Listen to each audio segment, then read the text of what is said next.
Salut Arnaud, qu'est-ce qu'on teste aujourd'hui? Drum d'acoustique de Native Instruments. Hey, mais qu'est-ce que c'est? Une guitare virtuelle. Ah, et ça fait plaisir.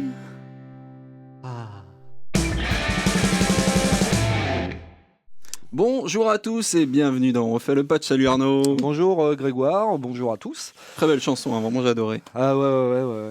Bah ouais, c'est bien de s'auto-congratuler comme ouais, ça. on y croit. Le guitariste, c'est le plus doué d'entre nous. Et le guitariste, en l'occurrence, il est virtuel. C'est le nouvel instrument virtuel de Native Instruments, Powered by Contact. Ouais, ça faisait longtemps qu'on l'attendait celui-là, à vrai dire. Hein. Eh bien, tout à fait.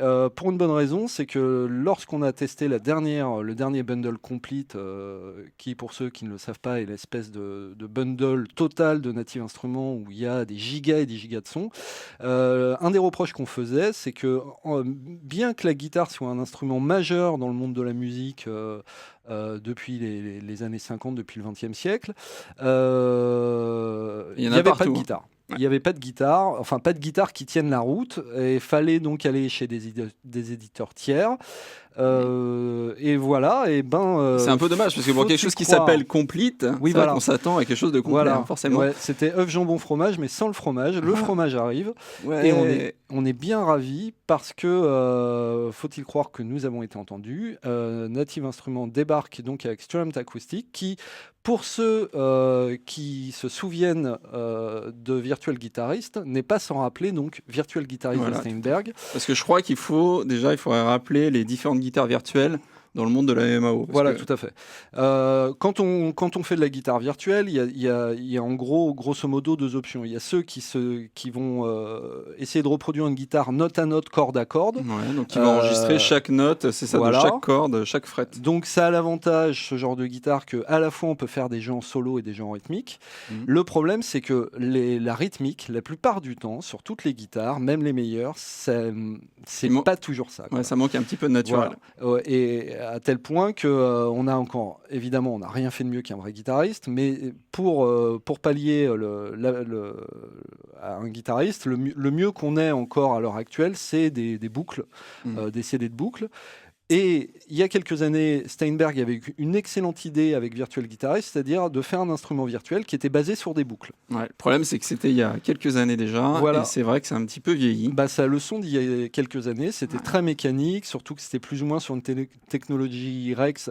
Alors c'était à la fois assez complet et très, très pratique, mais c'était pas ça niveau son, et je ne comprenais pas moi personnellement pourquoi personne ne s'attaquait au dossier, parce que c'était lumineux en termes de simplicité d'emploi, de concept et tout. L'idée était très bonne et personne ne s'y intéressait jusqu'à ce qu'arrive Strumm'd Acoustic. Voilà, alléluia. Voilà. Donc, du coup, pour résumer, Strumm'd Acoustic, ce n'est que de la guitare d'accompagnement. Ce n'est que de la guitare d'accompagnement, et je dirais, comme l'indique le titre, c'est de la guitare strummée, c'est-à-dire jouer, c'est-à-dire il n'y a pas d'arpège.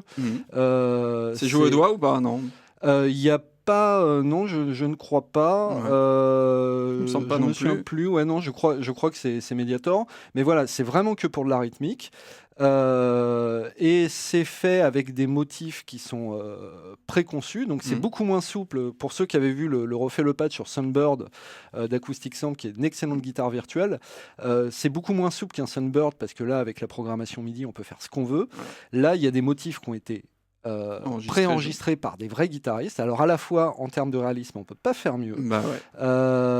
Et c'est très facile du coup, c'est pas une galère à programmer en MIDI, il n'y a pas 3000 paramètres à faire jouer comme sur Virtu Acoustics, où là c'est pareil. Pareil, on avait fait une émission là-dessus. Voilà. Allez la regarder, vous allez voir, c'est assez compliqué. Donc là ici, il n'y a pas de tout ça, c'est très simple. On est sur un concept très simple. Voilà, donc on va regarder l'interface. Ouais, l'interface. Donc déjà, avant de peut-être de se plonger dans l'interface et tout ça, je voudrais qu'on dise un mot sur la guitare qui a été choisie, parce qu'il faut savoir qu'il n'y a qu'une seule guitare dans Strum Acoustique. Alors, quelle est cette guitare, Arnaud? C'est une Martin D28. Une Martin, voilà. Écoutez. Une Martine. Ce qu'on peut dire sur la Martin D28, c'est que effectivement, moi, à leur place, si je devais en choisir qu'une seule des guitares acoustiques, ça serait celle-là, en fait. Oui, le choix n'est pas mauvais du tout. Non, c'est vraiment la guitare de forme Dreadnought, voilà, qui... Tout à fait. Qui a été copié maintes fois. La D28 est à la guitare acoustique ce que le Labrador est au chien. C'est-à-dire quand vous imaginez une guitare folk, vous voyez une D28. Après, c'est vrai qu'on aurait adoré avoir d'autres guitares, avoir, je sais pas, une J200 ou une J45 de chez Gibson. Ce qui va peut-être arriver entre nous sous peu, je sais pas. On sait pas. Mais voilà, en tout cas, pour l'instant, on a une D28 et le choix est excellent parce que pour le coup, elle a été très très bien enregistrée. L'instrument est équilibré. On a ce qu'il faut comme grave, ce qu'il faut comme aigu. C'est vraiment, c'est un bon choix. Et du coup, pour à peu près tous les genres musicaux, combien c'est vraiment la guitare polyvalente par excellence. Ouais, voilà, ça marche très très bien. Donc ça, c'est plutôt un bon choix, même s'il n'y a qu'une seule guitare, effectivement. Le fait qu'ils aient choisi celle-là, ça nous va tout à fait. Surtout vu le prix d'ailleurs de la banque qui coûte 99 €, il me semble. Ouais, donc ça, c'est une très bonne surprise aussi. Aussi très raisonnable. Voilà. Donc je te propose qu'on plonge directement dans le logiciel. Donc là, on a ouvert une session de Contact. Contact 5. On a ouvert donc l'instrument Strum Acoustique. Il n'y en a qu'un seul à ouvrir, donc c'est simple. Et je voulais donc qu'on parle d'abord du jeu au clavier des Keyswitch. Voilà, comment ça se passe ? Alors, comment ça s'organise ? En fait, vous voyez l'interface, et dans cette partie-là, on voit qu'il y a plusieurs noms qui apparaissent, et tout ça, en fait, c'est des motifs rythmiques. Alors, ils sont Fire, le feu de camp. Ils sont agrégés. Il y a plusieurs grosses banques qui contiennent chacune des motifs rythmiques différents. Donc là, on a choisi feu de camp. Et dans feu de camp, on voit qu'il y a des notes qui sont mappées pour passer tout simplement. Donc c'est des notes qui sont plutôt main gauche. Voilà, je vais passer sur quelque chose qui résonne un peu plus. Voilà. Et là, on passe, vous voyez, juste avec les Keyswitch. Toujours sur le même accord, mais... Voilà. Là, je touche pas du tout à l'accord. Différents patterns. Voilà. Donc, et hop, j'arrête. Donc voilà, c'est le système est celui-là, c'est-à-dire qu'à gauche, on a la possibilité de choisir les motifs, les patterns, et puis la main droite, on a la possibilité là de jouer les accords qu'on veut, en sachant que le logiciel est assez étonnant parce qu'il reconnaît beaucoup d'accords. Ils sont pris la tête vraiment à jouer tous les accords, les 7 mineurs, les augmentés, les sus2, sus4. Ouais, voilà. On est très loin de Virtual Guitarist, justement, qui en gros faisait majeur mineur et encore pas toujours. Et puis partant de grand vent, oh là là, des septièmes, voilà, c'était un peu fou. Mais là, non, on a vraiment de quoi faire. Ouais. Et au niveau des Keyswitch, du coup, alors là, on a vu qu'avec la main gauche, on pouvait changer les patterns. Est-ce qu'on peut faire d'autres choses, du coup, avec certains Keyswitch main gauche Tout à fait. Alors, en fait, vous avez vu, là, quand j'ai arrêté le pattern, en fait, on a des touches particulières. Donc là, voilà, je peux changer mes patterns. Mais après, voilà, on a plusieurs petites choses comme ça. Ouais, des petits effets... Pour finir la chanson, par exemple. Pour finir la chanson, mais ça peut même servir pour faire quelques effets dans des rythmiques et tout. Donc voilà, tout ça se trouve dans la partie gauche du clavier. Ouais. Et aussi les petites molettes de modulation et de pitch bend, ça sert à quoi ? Ouais, alors ça c'est très très fort. Alors juste déjà un mot, moi j'ai été bluffé par la qualité du moteur de reconnaissance d'accords et par la souplesse en fait qui permet au niveau des boucles. C'est-à-dire que on peut vraiment à l'intérieur d'un pattern bouger les accords. Ouais, là je bouge tout le temps les accords et on perçoit pas, on n'a pas l'impression qu'ils galèrent. Ouais, les transitions sont vraiment Les transitions sont vraiment bien et meilleures que ce qu'on voit dans la plupart des instruments du même genre et meilleures notamment, il y a un éditeur qui a un produit un peu concurrent et qui fait un boulot remarquable sur certaines banques, mais qui a fait un boulot un peu pourri sur les guitares, qui s'appelle ADO. Ouais. Je vous déconseille fortement les guitares ADO. Déjà parce qu'il y a des problèmes de bouclage. Certaines ne sont pas calées au tempo. On a eu des soucis d'ailleurs. C'était pour la chanson de l'édito de Noël. Tout à fait. On a galéré sur le dobro de ADO, qui n'était pas carré. Donc voilà, tant pis. En plus, ADO use d'une ruse dessus qui consiste à avoir que des guitares en stéréo. Doublé, donc c'est ça. Voilà, et ce qui fait qu'on remarque pas les transitions. Ouais. Et c'est un peu flou, quoi. Voilà, et c'est un peu, c'est un peu l'arnaque. Ouais. Mais du coup, donc rien de tout ça ici, en tout cas. Voilà. C'est vrai qu'on change d'accord avec la main droite, ça passe nickel, c'est toujours naturel. C'est vrai que c'est quelque chose qui est bien apprécié. Puisqu'on parlait de mapping, et là que je parle de doublage, les molettes ont une assignation qui est intéressante. Donc je vais me remettre un petit do. Donc on voit en haut à gauche de l'interface, là, on voit que ça agit là-dessus. La molette de modulation va me servir à gérer ce qu'on appelle le voicing. C'est-à-dire, quand je suis au bas de la molette, j'ai juste l'accord joué en position grave, en bas du manche. Quand je suis tout en haut de la modulation, je vais avoir le même accord joué plus haut sur le manche. Et quand je suis au milieu de la modulation, je vais avoir le mélange des deux. Et rien que ça, c'est très intéressant parce que voilà, ça permet d'enrichir. On commence une chanson par exemple en étant tout en bas. Et puis voilà, quand on veut étoffer un peu le truc harmonique ou créer une variation, et voilà, on va chercher ce voicing. Super bien. C'est très bien foutu. Ouais. Et puis le pitch bend, lui, va servir à gérer l'intensité de l'attaque. Alors, vous voyez, là je vais faire une basse intensité. Et là je monte à fond. Yes. Alors c'est pas ultra flagrant, mais on voit quand même qu'il y a un peu plus d'attaque sur les transitoires. Alors, et évidemment, comme c'est une molette. Comme c'est une molette, c'est ton ami, l'ami molette. Blague de papa. Merci. Elle est bien. Blague de papa, quoi. Comme c'est une molette, voilà, c'est très simple de jouer en live, de rajouter un peu des effets, des accentuations. C'est pas ultra marqué, mais ça fait la blague et c'est assez pratique de l'avoir assigné au pitch bend. C'est ça pour arrêter. Voilà, nickel. Tout à fait. Super. Donc la suite, après, on va parler de l'onglet pattern. Voilà. Alors l'onglet pattern. En fait, on a déjà un peu vu. Voilà, on avait un peu vu. Tu nous as déjà un peu montré, mais il faut montrer des choses en plus. Par exemple, je vois en haut la 4-4, 3-4. Voilà. Alors en fait, il y a c'est assez génial. Il y a un filtre. Alors, on voit l'un des premiers défauts du logiciel. Voilà, vous voyez, c'est qu'en 3.4, en 4.4, oh là là, mais dis donc, il y a du monde. En 3.4, dis donc, il n'y a plus personne. Ouais. Et c'est vrai que, voilà, moi, c'est un des regrets que j'ai eu, c'est que ça a été un peu sécos en 3.4. Alors, après la question, j'ai croisé hier par hasard un responsable de Native Instruments. Je lui ai demandé, est-ce qu'il y aura un Strummed Acoustic Pro avec plus de trucs. Il n'était pas au courant. Bon, visiblement, chez Native, il a dit laisse-moi tranquille. Ouais. Je crois que, voilà. Mais voilà, ce n'est pas exclu. En tout cas, on aimerait bien que là, ça se complète. On peut dire un truc quand même. T'as regardé où est-ce que tu as vu qu'il y avait éventuellement des possibilités de guitare électrique? Oui, tout à fait. Dans le manuel, quand on lit le manuel, c'est assez intéressant. C'est pas forcément dans le manuel. C'est une interview qui est donnée sur le site de Native des concepteurs du logiciel, parce que Native a fait faire ça à une boîte de tierce partie, et ces gens-là expliquent donc comment ils ont procédé pour enregistrer les guitares, ce qui est un travail titanesque, parce que vous imaginez, il faut enregistrer tous les rythmes, dans toutes les tonalités, dans tous les différents accords. Ouais. Donc c'est un boulot énorme. Et ils montrent le diagramme, et on voit que sur le diagramme figure DI, et ils mettent Electric Instruments Only.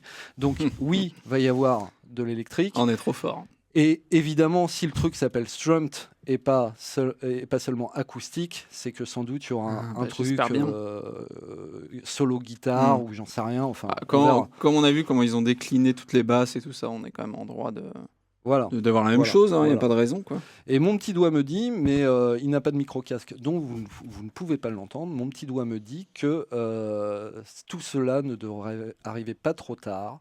Je pense que dans l'année, ils vont dérouler sur d'autres produits. La prochaine complete devrait être un peu plus complète cette fois-ci. Un peu plus guitare compliant. Exactement.